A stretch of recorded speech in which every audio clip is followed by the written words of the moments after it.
Oke, assalamualaikum warahmatullahi wabarakatuh. Kembali lagi di Upload, guys. YouTube-nya Himafis, podcastnya Himafis yang selalu ditunggu-tunggu. Ya, hari ini kita udah kedatangan salah satu tamu ya. Jadi kemarin kita udah sering bahas-bahas tentang fisika atau hal-hal yang lain. Sekarang kita mau bahas tentang fisikanya juga, ada tentang teorinya juga, tapi akan membahas tentang hal-hal yang berbau tentang cinta, wes. Sudah kedatangan salah satu tamu kita, Kak Malik Fitrah Malik. Malik Fitrah lagi. Gimana kabarnya Kak Fitrah Malik? Alhamdulillah baik. Alhamdulillah baik ya. Nah, sebelumnya kita perkenalan dulu ya. Untuk Kak Fitrah Malik ini ternyata adalah salah satu anak teori komputasi di Fakultas MIPA Program Studi Fisika ya di Universitas Mataram. Iya. Nah, Kak Fitrah juga ternyata selain seorang anak teoritik yang katanya kayak teori apaan sih, cuman mikir-mikir fisika doang, rumus-rumus doang, akhirnya banyak yang nggak suka. Ternyata kejeniusannya juga dipakai untuk memenangkan nih, wes, juara 1 lomba catur. Wah. Oke, Kak Fitrah. Sekarang udah semester berapa, Fit? Semester 7. Masuk semester 7. Masuk semester 7 ya? Iya, masih semester 7 mau masuk semester 8. Oh ya, semester 7 mau masuk semester 8 untuk skripsian. Iya. Ya sebenarnya pembukaan saya katrok banget sih tadi. Kayak Kak Fitrah. Ya udah, kita biasa aja ya podcastnya ya. Iya. Nah, oh ya Fitrah, ini kita masih main dulu selesaiin. Gak apa-apa kan kita kalau misalnya podcast sambil yang putih tadi ya? Kita podcast sambil main-main aja, nggak apa-apa ya. Sekaligus apakah saya bisa mengalahkan seorang juara 1 catur FOB? Ini saya lagi yang jalan. Harusnya nggak susah. Kamu yang hitam ya? Iya. Masih sekak nih. Oke. Fit, kemarin kamu pernah itu juga. Bahas-bahas tentang cinta tuh kok bisa sampai kepikiran untuk bahas-bahas tentang hal seperti itu? Nah, itu sebenarnya kebetulan aja sih sebenarnya. Saya baca beberapa buku tentang terutama ulama. Oh, ulama. Oh. Ya, saya ada salah satu ulama yang sangat ahli di sana. Yang bahas tentang cinta. Iya, dia sangat ahli, bahkan dikatakan dokternya di sana. Oh, ada dokter cinta. Ya, jadi lagu yang dokter cinta tuh jadi benar itu ya. Terinspirasi dari ulama itu. Iya, saya enggak tahu juga sih itu. Tapi memang beliau sangat ahli di sana dan kebetulan saya sangat kagum sama karya-karya beliau. Dan saya berpikir bahwa apa salahnya saya mendalami salah satu pendalaman beliau selain tentang beliau banyak sekali keahliannya. Beliau juga seorang pengarang buku yang 300 lebih bahkan kitabnya sangat luar biasa beliau. Siapa sih? Itu Al-Imam Ibnu Qayyim Al-Jauziyah, seorang mantap banget. Kol-kolahmu masih mantap juga. Iya. Nah, jadi saya belajar di sana dan beliau ada bukunya. Pertama saya baca bukunya yang Jamul Hawa, itu tentang perempuan tentunya. Tentang perempuan. Dan di sana dijelasin tentang itu obat-obat. Dia di bab terakhirnya itu sangat jelas menjelaskan obat-obat tentang cinta itu. Kemudian saya mendalami apa sebenarnya esensi cinta itu. Esensi cinta. Ya tentunya saya rasa penasaran aja. Oke. Sebenarnya. Enggak, sebentar. Obat-obat tentang cinta. Biasanya kamu kan pasti udah baca nih. Yeah. Udah baca di buku itu. Penyakit-penyakit apa sih yang sering terjadi soal percintaan, sehingga kan pasti ada obat, ada penyakitnya gitu kan. Penyakit seperti apa aja sih yang kayaknya paling fenomena gitu? Lebih ke keresahan jiwa sih sebenarnya. Oh, keresahan jiwa. Oke. Soalnya di sana kan ingatan, apalagi cinta yang tak terbalas itu menyebabkan penyakit. Sangat sakit itu cinta. Tapi untuk Fitrah sendiri pernah cintanya tak terbalas atau jatuh cinta pernah nggak? Ya tentunya pernah. Pernah. Manusia normal. Perempuan. Iya, saya jatuh cinta ya biasa kayak orang biasa aja sih. Oh, kamu bukan orang-orang yang kayak gini-gini kan? Enggak sih.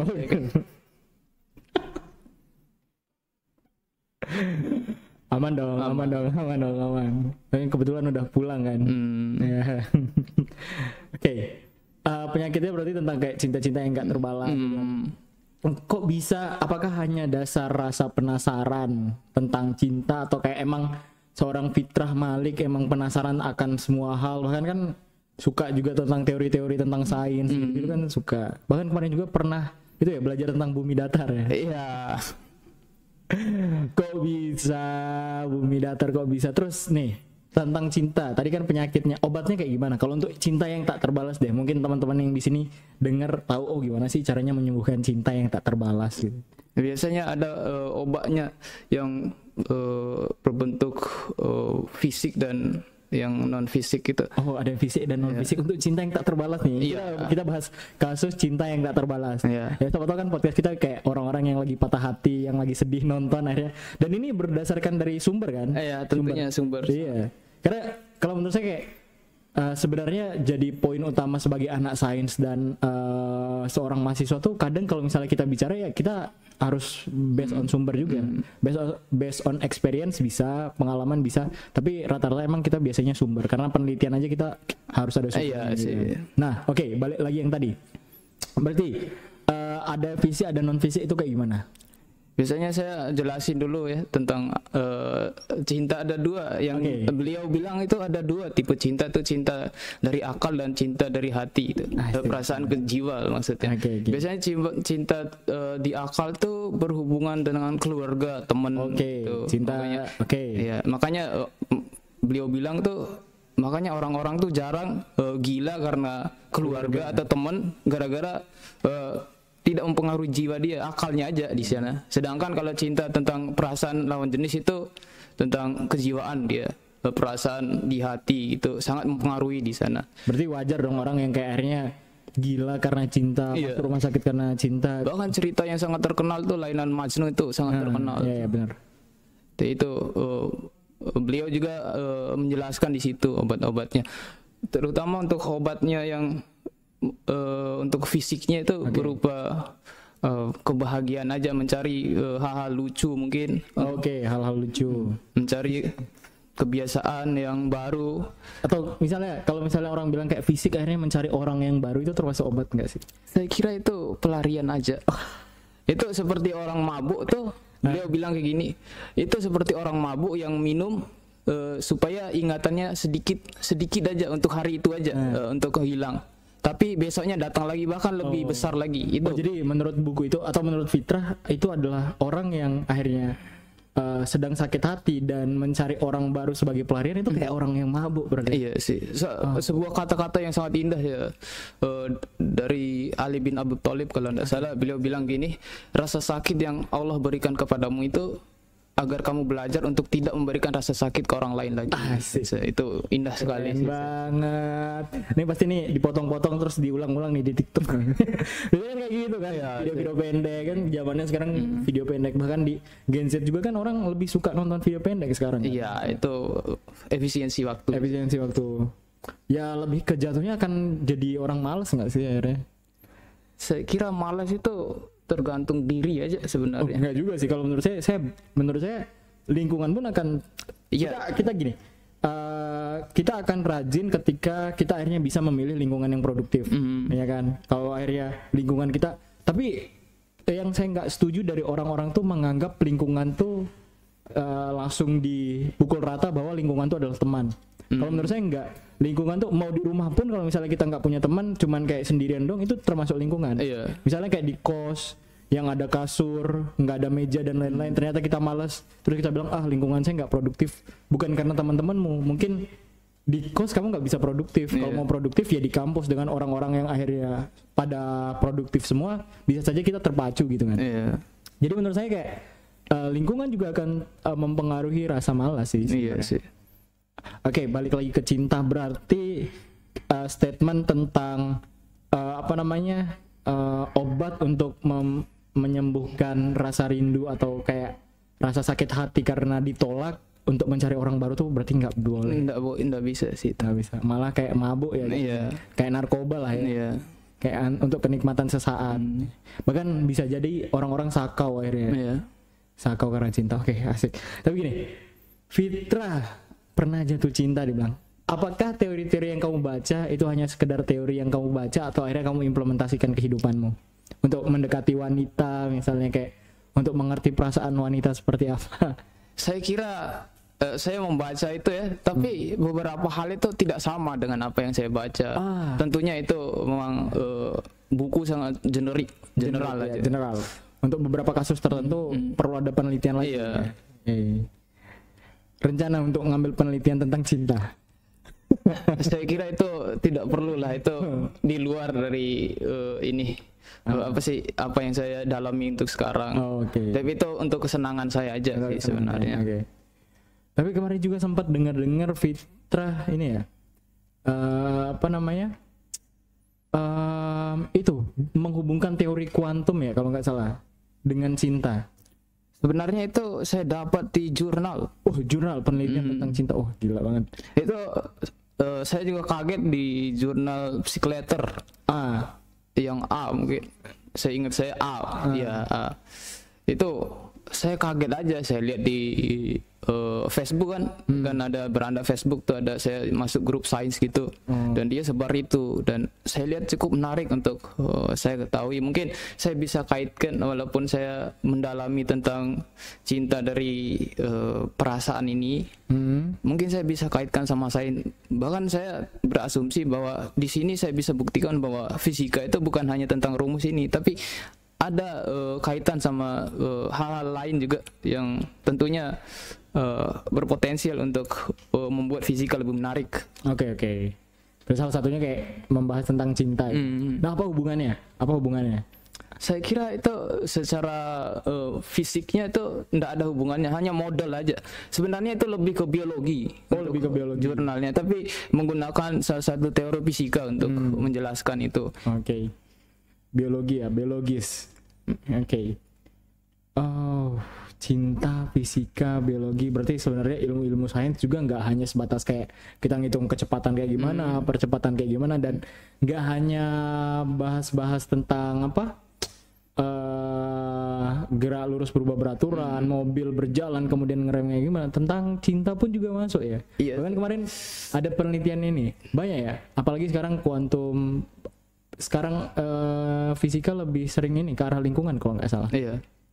Sering ke arah lingkungan. Kemarin juga kan ada senior kita kan Kak Teguh sempat datang ke kampus itu bahas tentang lingkungan. Luas juga berarti ya. Iya, sebenarnya sangat luas untuk penerapannya. Oke, kita balik lagi ke fenomena cinta yang tadi, wes. Kayak bahas cinta ini nggak akan selesai-selesai. Tapi kamu pernah pengalaman bercinta? Nggak, maksudnya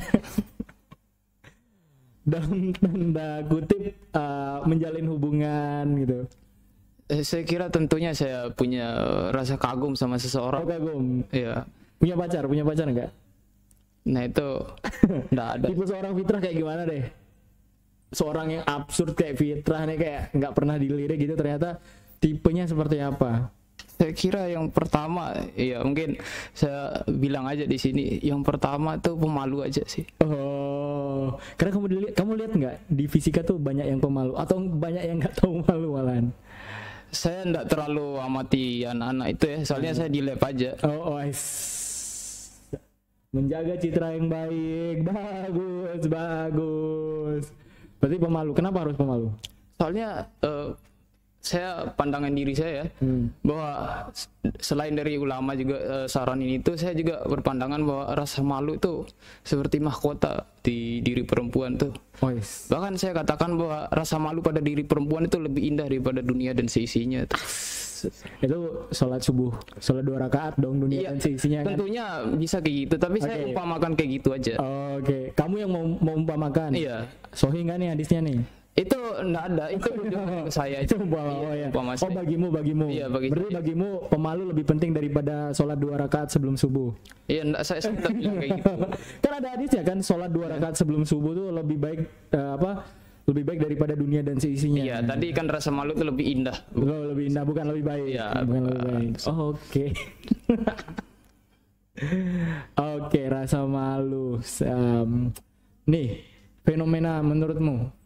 Kan kamu pasti melakukan riset dong, cinta seperti apa, kan terus tadi bilang implementasinya ternyata di kehidupan nyata itu banyak yang nggak sesuai sama buku. Contoh hal-hal apa sih yang nggak sesuai sama di buku, yang kayak kamu baca di teorinya tuh kayak gini, harusnya kayak gini, ternyata di kehidupan nyata kok nggak gitu? Iya, ada beberapa teori, bahkan teori yang paling lama tentang cinta tuh saya baca di katanya Imam Syafi'i. Ya kalau tidak salah Imam Syafi'i bilang bahwa kalau kamu mencintai seseorang, jauhi dia. karena itu akan menimbulkan rasa suka gitu. Karena seseorang itu dia akan risih kalau kita datang terus kan. Oh iya, benar. Ketika kita pergi maka dia akan memunculkan ingatan itu kembali. Seperti rasa kehilangan lah istilah. Tapi saya melihat itu pada beberapa orang tidak seperti itu memang. Oke. Untuk beberapa kasus. Iya, enggak. Tapi menurut saya enggak, tergantung kamu lihatnya kayak gimana konteksnya. Kalau menurut saya, misalnya kita mau ngedekatin cewek ini misalnya ya, suatu saat misalnya kamu akan mendekat, mau PDKT sama cewek ini misalnya. Kalau cewek itu tiba-tiba langsung kita deketin, misalnya kayak tiap hari kita kontak, akan risih juga. Jadi emang harus kita ngasih tahu bahwa oh ini saya punya value kayak gini, kamu suka nggak kayak gitu. Tapi kalau misalnya kayak kamu lagi di mana gini, terus tanpa pendekatan apa, tanpa kita ngasih tahu ini kelebihan saya, ya bakal ngejauh juga, kayak ngerisik, iya apaan sih orang nih gitu. Tergantung. Kalau misalnya ternyata kita punya looking yang good, mungkin itu akan jadi variabel pembeda. Saya kira looking yang good itu enggak terlalu dalam sebenarnya, yang paling kuat dalam ikatan tuh. Ya enggak, maksudnya untuk mendekati orang. Iya, saya mendekati orang secara pertama fisik tentunya itu jaminan dong. Iya, kan? Tentunya saya tahu. Siapa sih yang nggak mau dideketin sama orang cantik tiba-tiba nih? Nggak mungkin, nggak akan risih. Kamu misalnya tiba-tiba di chat sama orang yang memang idamanmu kayak gitu kan, nggak akan risih. Iya, gitu juga dikatakan di buku Imam Ghazali itu bilang bahwa orang-orang itu mencintai orang lain tuh karena dia mencintai dirinya sendiri. Maksudnya bahwa dia mencintai orang yang cantik misalnya gara-gara kenikmatan dirinya sendiri di situ. Gara-gara itu sebenarnya gitu juga, beberapa perempuan juga gitu, dan itu memang normal aja untuk tentunya kita dikatakan di buku karya Ibnu Habs, beliau bilang bahwa orang itu jiwanya itu indah, makanya dia menyukai keindahan tuh. Oke. Makanya kita akhirnya menyukai keindahan. Ya benar. Karena emang jiwanya indah. Oke. Nah, gini. Kan kamu sempat belajar akhirnya teori-teori tentang fisika juga yang kamu sangkut pautin. Teori apa sih yang akhirnya kamu pelajari untuk belajar tentang cinta? Sebenarnya itu banyak hal ya. Saya bahkan mendalami salah satunya kuantum juga. Saya tidak tahu apakah bisa mengaitkan itu, tapi yang quantum entanglement itu yang mengaitkan dua hal yang berpisah sangat jauh itu bisa terikat satu sama lain. Keterikatan lah istilahnya. Bisa orang-orang yang punya perasaan ini, bahkan saya kaitkan itu pada salah satu karya Ibnu Qayyim juga. Beliau bilang bahwa itu cerita sangat indah sih gitu. Beliau bilang gini, bahwa ada dua orang beda agama gitu. Yang satu tuh nggak bisa dinikahi keduanya kan.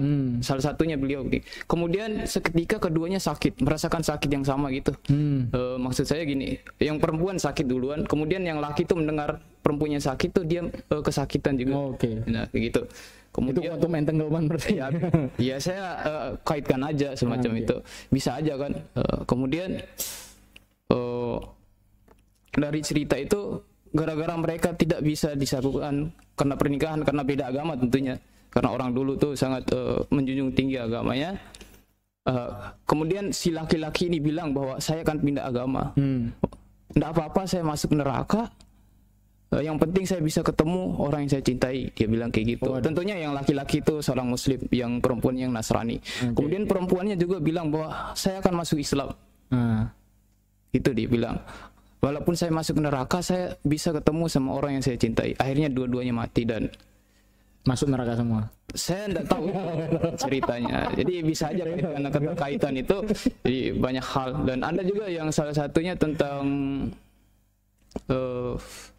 magnet, feromagnetik ya. Feromagnetik. Enggak, kita jelasin dulu, mungkin orang-orang di sini masih awam. Feromagnetik itu adalah benda yang kuat untuk ketarik magnet kan. Paramagnetik itu kan yang lemah. Jadi di sana tuh dibilang bahwa paramagnetik itu membuat medan kan, feromagnetik itu yang membuat medan tuh.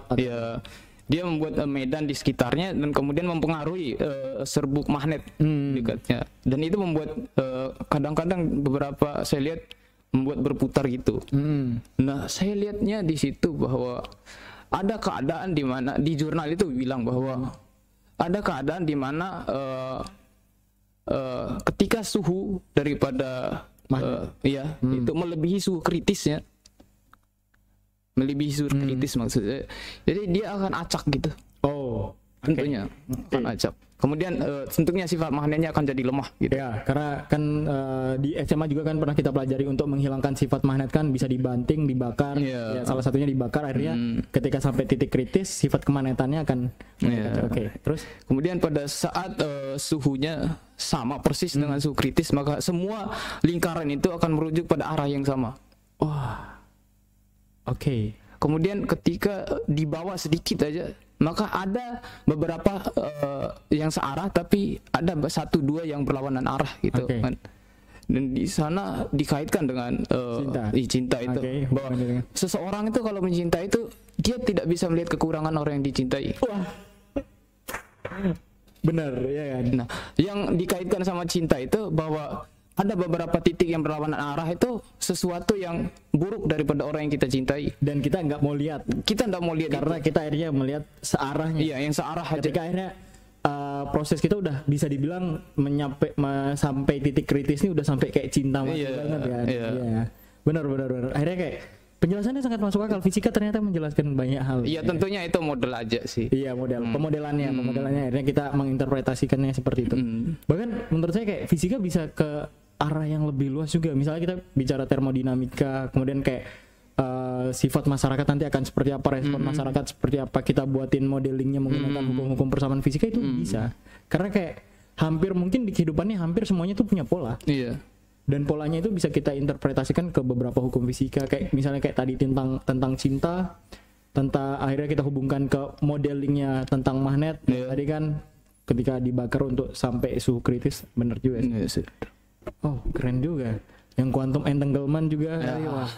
Keren. Saya juga kemarin sempat buat hubungan tentunya entanglement sama navigasi burung juga. Oke. Saya buat itu, yang saya undang angkatan bawah lah. Anak biologi juga.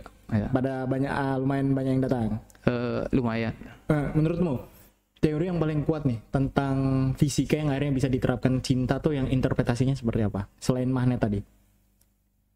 Selain magnet yang kamu percaya yang itu? Orang bilang kan LDR pakai hukum Coulomb, ya kan? Dia bilang kan banyak orang yang bilang kayak gini, kan kalau misalnya ada dua muatan yang berdekatan, kan tergantung dari jaraknya. Makin jauh jaraknya, akhirnya gaya tarik menarik antar kedua muatan makin kecil, kan? Diumpamakan, diinterpretasikan untuk orang-orang yang LDR, misalnya jaraknya jauh. Cuman menurut saya ada hal yang mereka lupakan. Kalau konstantanya kan pasti tetap. Yang berubah adalah muatan sama jarak, ya kan? Yang berubah adalah muatan dan jarak. Kalau misalnya jaraknya memang semakin jauh, tapi kita ingin membuat gaya tarik menarik antar kedua muatan ini semakin besar, muatannya yang harus kita tambah. Rasa cintanya, komunikasinya yang harus kita tambah. Biar gaya tarik menariknya juga makin besar atau sama seperti sebelumnya. Konsekuensinya harus seperti itu, bro. Iya sih, tentunya itu sebenarnya komunikasi dan kepercayaan luar biasa kalau dalam hubungan jarak jauh semacam itu. Benar. Itu masuk ke fisika juga kan? Iya kan? Kalau misalnya akhirnya muatannya nggak kita tambah, misalnya kan muatannya kayak tetap, rasa cintanya nggak kita tambah, kepercayaan dan komunikasinya nggak kita tambah, ya makin jauh akan gayanya makin kecil. Iya. Konsekuensinya harus seperti itu. Memang banyak hal yang bisa dimodelkan sebenarnya dari fisika. Tentunya kita hanya melihat gara-gara pembelajaran hanya merujuk pada teori dan apa yang pengerjaan soal, maka kita melupakan hal-hal di luar itu. Iya, hal-hal yang kontekstual yang sebenarnya fisika dan sains itu bukan hanya tentang apa rumusnya dan kayak gimana cara jawab soalnya, tapi tentang pemahaman-pemahaman di luar itu yang kayak jauh lebih keren sih. Tentunya kalau kita di dunia nyata sebenarnya kita bisa mengaplikasikan cara kita berpikir dari fisika itu ke dunia nyata. Saya tentunya melihat itu pada beberapa hal, dan saya mengamati bahwa tentunya hubungan itu bisa kita buat dengan model-model yang fisika, yang banyak hal lah istilahnya yang bisa kita buat di sana. Benar. Bahkan harusnya sih fisika juga dipakai di dunia pemerintahan juga. Iya dong, sebagai problem solver bisa, terus sebagai untuk penganalisis masalah bisa, untuk kayak kalau misalnya kita buat kebijakan ini untuk model masyarakat seperti ini cocok nggak, ya kan? Misalnya kita buat, misalnya kebijakan, contohnya misalnya kebijakan masa tahanan diturunin, cocok nggak di sini? Kan nggak mungkin. Minta supportnya Fitra. Nah kalau itu mungkin bisa aja, tapi itu butuh keberanian sebenarnya. Oke, nice. Keren banget sih pembahasan sekarang. Bahas tentang ternyata fisika nggak cuman hanya di dengan cara menjawab soal doang, tapi nggak cuman kayak ngafalin rumus doang, tapi secara kontekstual itu bisa hampir ke semua, semua lini kan. Oke, thank you banget malam hari ini Fitra. Kita masih main catur, kemudian ini ada satu buku juga ya yang tadi saya temuin, guys. Cinta kali cinta sama dengan cinta kuadrat. Wah, ini karangannya siapa ini? Seri Psikologi Remaja. Kamu udah pernah baca buku ini? Sedikit aja. Sedikit. Ini temanya tentang apa ini? Tentang remaja tentunya. Tentang remaja. Oke. Fall in love, tentang jatuh cinta. Apa yang kamu akhirnya bisa simpulkan dari buku ini? Ya, dia memperlihatkan hubungan remaja aja, bagaimana mereka mengatur, dan beberapa teori tentang percintaan itu. Ada yang istilahnya cinta monyet, itu yang tentang istilahnya di situ puppy love. Oke, puppy love. Oke, dari Sinta Yudhistira. Oke, kalau misalnya ada yang tertarik baca bisa langsung baca. Saya kira untuk mendalami yang kayak gitu tentang cinta itu, yang kalau memang mau sangat dalam, psikologi juga bisa. Psikologi bisa. Tapi saran saya yang buku lama itu sangat luar biasa. Oke, tapi mungkin terakhir ya. Saya punya statement bahwa jangan sampai cinta terlalu berlebihan. Ya, jangan sampai cinta terlalu berlebihan sampai akhirnya seperti tadi kita nggak bisa ngelihat keburukan pasangan kita. Dan yang paling penting adalah cintai diri sendiri. So love yourself. Oke, mungkin itu aja teman-teman upload. Oke, thank you Fitra, thank you. Ya, semoga materi yang bermanfaat. Kita tutup, closingnya nggak tahu. Oke, wassalamualaikum warahmatullahi wabarakatuh. Waalaikumsalam warahmatullahi wabarakatuh.